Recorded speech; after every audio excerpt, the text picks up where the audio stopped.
Orthodox Church, the reason we all come together and the reason we're part of the church is to hear the gospel, the good news, the Evangelia that we say in Greek or Ukrainian, which means the good news of Jesus Christ. This church kind of began its life in the late 1940s with the first Ukrainians coming to Sydney. The church community formed pretty soon after 1948 when the first priests arrived. And at the beginning, they started their life at town halls and at various other places that were loaned to them for use. The church can be that place where they can feel at home. They hear their language. They get involved with the choir, with serving in the altar with me, praying for their family back at home. Many of you have family back at home fighting in the war. So normalcy is probably the greatest takeaway I can say, and from that comes everything else. Basically, when you walk into an Orthodox church, you're taken away from the cares of the world, where we have our church made with an ornate sense of style because it is the kingdom we are trying to show. It is not that we are trying to show our riches or our earthly benefits, but that we show what the kingdom is, and then the beauty of the kingdom, the beauty of eternity with God.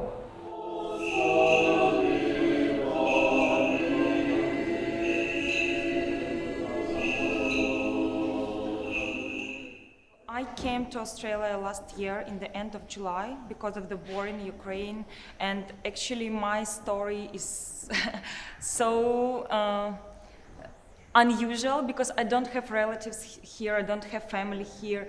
I just knew some guy who helped me to raise some money for Ukrainians in the beginning of the war. When the war started, all shops were closing, all chemist houses and others, and I just found some guy in Australia who helped me to raise money and to help our people. And then I shared my thoughts with him that I probably will leave Ukraine because I want to be in a safe place, I want to work, I want to contribute at least by money for my country.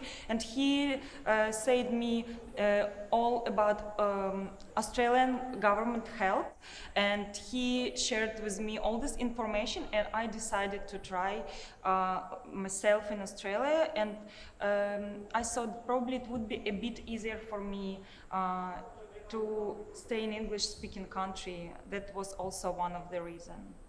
I have my mom in Ukraine, yeah, and she lives just 8 kilometers from the Russian border with all this threat of military attack every day. And when war just started, her city was surrounded by Russian army, and they didn't have food 1.5 months. So people just shared food with themselves. All bridges, all roads were destroyed, and it was impossible even deliver some medicine or food. So my mom is still there, and I want to bring her to Australia, but it's difficult for her because she doesn't speak English and she could not work here.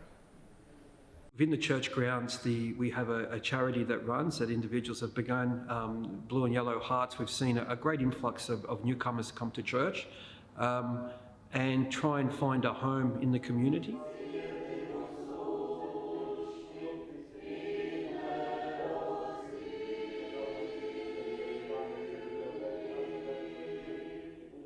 Blue and Yellow Hearts is a charity for Ukrainian displaced people arriving in Sydney, Australia, and our aim is to help them settle into their first few months of life here in Sydney. We help them with essential items, plus with cash donations as well to help their children at school, as well as when people were first arriving, we were giving them $200 each to help them with things that we didn't have in the hall that they needed. We have a lot of supporters from individuals, schools, community groups, clubs, churches, organisations that either see my website or hear about Blue and Yellow Hearts, and they're all wanting to somehow support Ukrainian displaced people through Blue and Yellow Hearts. So we also run out of the parish hall of the Ukrainian Orthodox Church in Strathfield West. So we have a lot of people contacting Father Michael to also ask how they can help Ukrainian displaced people. I've had so many people say that this is feels like their second home, because when they come here they feel comfortable, they know that the help that they need is here. It also gives them a chance to share their stories if they want to share their stories. So I guess there's a little bit of psychological help for them, whether they share stories with me or with others. So they make friends here and talk to people who've gone through similar situations.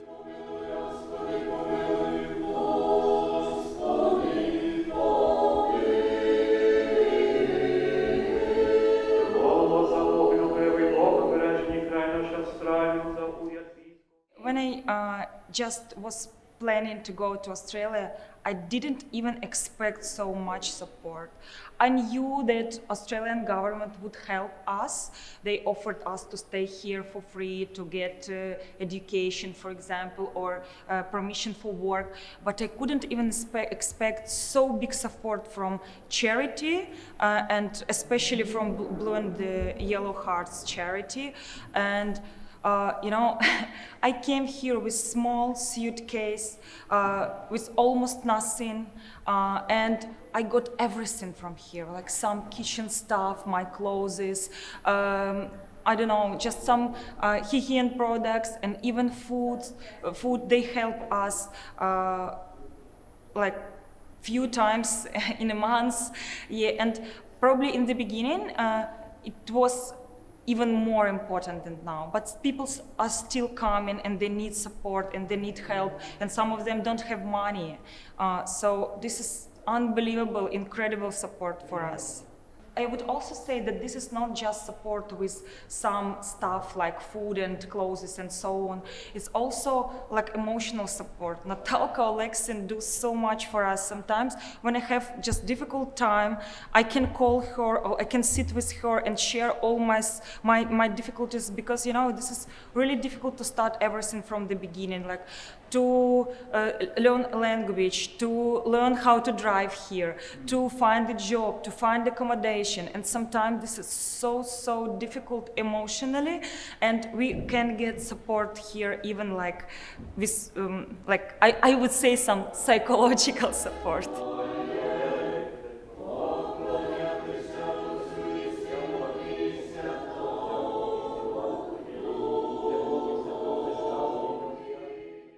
Society, with its many resources, is giving us many more avenues to help, far more than, say, our parents and grandparents were given in the late 40s, early 50s.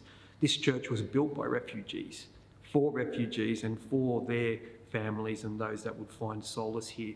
We're doing good, and I think we're showing that love, and the most important thing is that they feel that they have a place where they can just continue their spiritual lives, but also their community. How does the church help parish members in times of crisis then? I think by promoting normalcy. I think the most important thing is promoting peace, promoting calm, promoting a place where they have a sanctuary.